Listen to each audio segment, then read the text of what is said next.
On va s'intéresser ce matin donc aux allergies. C'est vrai que la deuxième quinzaine du mois d'août signale le retour des allergies au pollen d'ambroisie. Cette plante aussi envahissante qu'allergisante qui peut être très handicapante. Écoutez bien, rien que dans la région lyonnaise, on compte 10 à 20% de personnes allergiques au pollen d'ambroisie. Et c'est une région où on trouve clairement c'est cette plante qui ressemble à quoi en fait, Gérald Kierzek, l'ambroisie? C'est une plante qui est très envahissante, qui est d'origine d'Amérique du Nord, qui a été importée au 19e siècle et qu'on retrouve maintenant dans toutes les régions. C'est une plante qui ressemble, il y a des espèces de petits grains autour. Alors, c'est une plante, c'est une tige avec des petites fleurs autour. C'est assez allongé comme plante et vous allez avoir beaucoup de symptômes qui vont apparaître dès que vous la manipulez. Donc dès que vous la touchez, espèce de pollen, et c'est les pollens qu'on va voir s'envoler, que vous allez respirer. C'est pour ça que dans les conseils, quand vous allez vouloir vous débarrasser, notamment arracher ces plantes-là, il faut faire attention et notamment porter un masque, porter des gants parce qu'elle est très disséminante en termes de pollen. Et particuliellement dans la région lyonnaise donc Alors particulièrement dans la région lyonnaise, mais il y a quasiment toutes les régions, l'Aquitaine, le Midi-Pyrénées, même en Île-de-France où on trouve de l'ambroisie.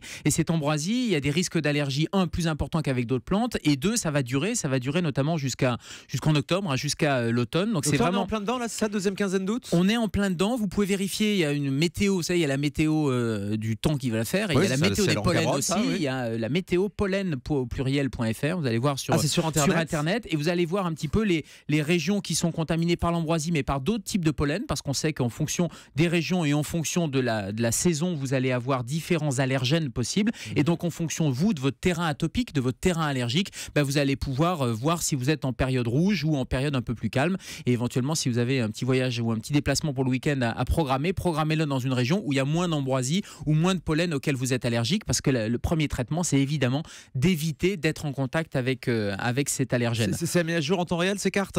C'est aménagé en temps réel, bien sûr. Donc, c'est vraiment une météo, au même titre que la météo classique. Et ça permet d'éviter l'ambroisie, qui est plus embêtante, je le disais, que d'autres allergènes, parce qu'elle donne des symptômes. Alors, si c'est une petite rhinite, c'est le nez qui coule ou les yeux qui pleurent un peu, bon, c'est pas très grave, vous allez avoir 2-3 éternuements. Le problème, c'est qu'avec l'ambroisie, dans 50% des cas, on a des crises d'asthme qui peuvent se déclencher. Donc, on a vraiment des symptômes qui peuvent être des symptômes plus qu'handicapants, des symptômes même dangereux. Alors là, j'ai trouvé la carte, docteur Gérald Kierzek, l'ambroisie. Donc, l'adresse était bonne. On est au niveau 4 dans le département de l'Ardèche et niveau 4 également dans le département de la Drôme. Donc c'est un petit peu au-dessus de la région de Lyon, effectivement. Exactement. Et donc vous allez avoir des symptômes respiratoires, des trachéites. Alors, il peut y avoir des symptômes aussi un peu généraux, type d'eczéma ou d'urticaire, des réactions qui sont généralisées. Et donc cette fréquence de l'allergie à l'ambroisie est extrêmement importante. Vous disiez, c'est quasiment une personne sur 5 qui va être soit sensible, soit vraiment allergique. Donc ce sont des symptômes qu'il ne faut pas banaliser.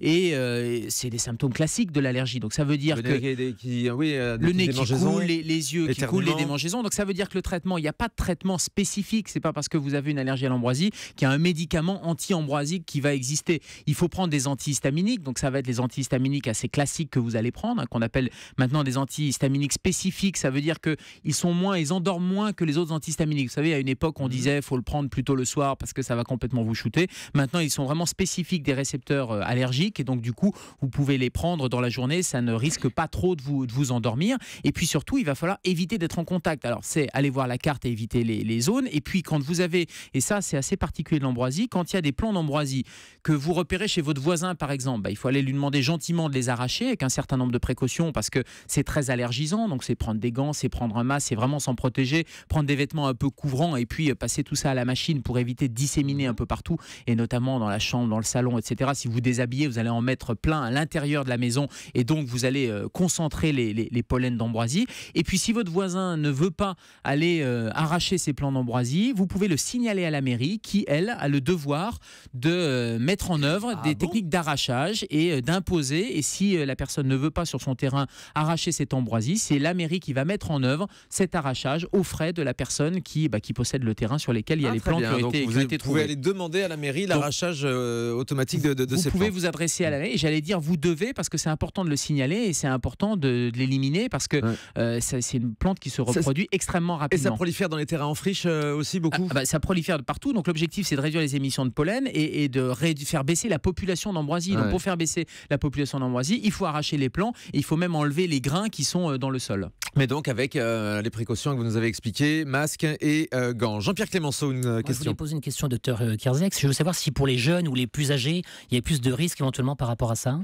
Alors, on sait que les allergies concernent tout le monde, mais ça concerne en particulier les enfants, effectivement, qui sont très sensibles. C'est un phénomène inflammatoire, donc ils peuvent être très sensibles à ces pollens.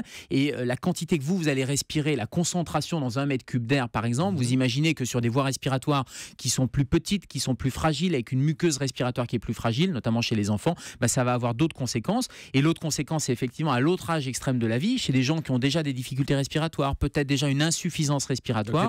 On imagine les personnes âgées, donc on imagine qu'un facteur déclenchant qui pourrait tout à fait maîtriser une petite allergie banale chez quelqu'un qui a une bonne fonction respiratoire, chez quelqu'un qui malheureusement a un terrain respiratoire déjà fragilisé, ça peut vite décompenser, notamment une trachéite ou une crise d'asthme chez quelqu'un qui a déjà une fonction respiratoire amoindrie. On imagine les conséquences parce que c'est le manque d'oxygène et donc on peut rapidement arriver à une détresse respiratoire.